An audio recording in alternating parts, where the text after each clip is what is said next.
नमस्कार,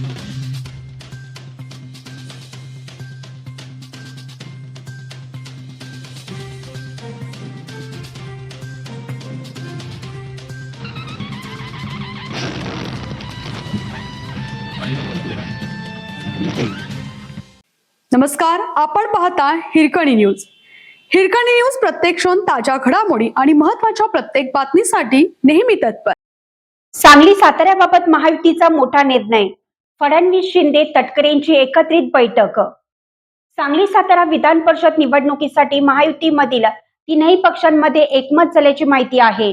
मुख्यमंत्री देवेंद्र फडणवीस, उपमुख्यमंत्री एकनाथ शिंदे आणि राष्ट्रवादी काँग्रेसचे प्रदेशाध्यक्ष सुनील तटकरे यांच्या बैठकीनंतर हा निर्णय झाल्याची माहिती आहे. तीनही नेत्यांनी स्थानिक नेतृत्वाला एकत्रित काम करण्याची सूचना दिल्याची सांगितलं जात आहे.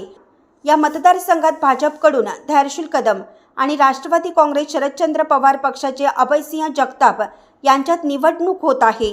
महायुतीमधील 3 पक्षांमध्ये सध्या एकमत नसल्याचं अनेक घटकांमधून समोर येत आहे.